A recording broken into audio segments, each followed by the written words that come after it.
Okay, so there's the second part of the story. So he calls the house here where Nathan is watching the two kids. Jamie's at work, and I'm, of course, driving to Cleveland.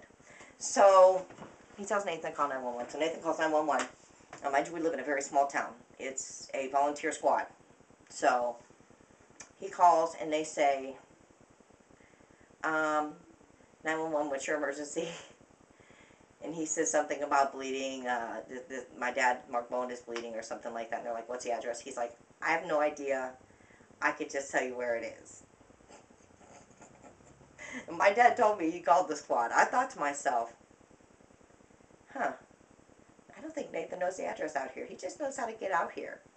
So, yeah, that was kind of amusing. I'm not sure how, I haven't figured out how yet they got the address. I think they might have called my dad. He didn't say that, but he gets forgetful sometimes in the stories. So, that'll happen when we get home. You know, first I hear it at my dad's house, and then I come home, and of course the other roommate has arrived home, Jamie, and Nathan's here, and they've shared the story with themselves, and they're sharing the story with me, and, you know, I'm just laughing my ass off. And then Jamie pulls out this card from the sheriff's department. I said, he's like, the sheriff was here. I'm like, what? Oh my God. Are they here to arrest me or something? What did the kids do? Well, apparently after Jamie came home, he let the kids go outside, and he said they weren't out there for more than like 20 minutes, and they came back in.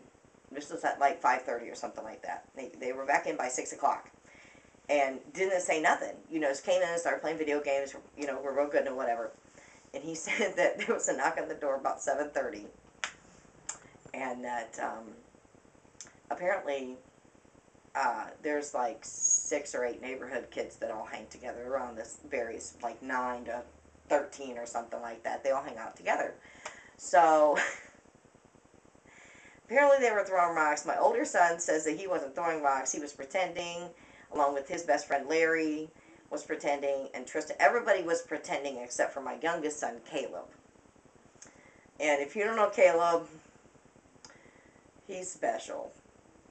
So, apparently he threw a rock and it broke some siding or something like that. So, I'm almost terrified to call the sheriff's department. I don't really want to know. Although the house that he hit was owned by the one slumlord, one of the slumlords we have here in town, who rents out like crack shacks and stuff like that to the most tragic people.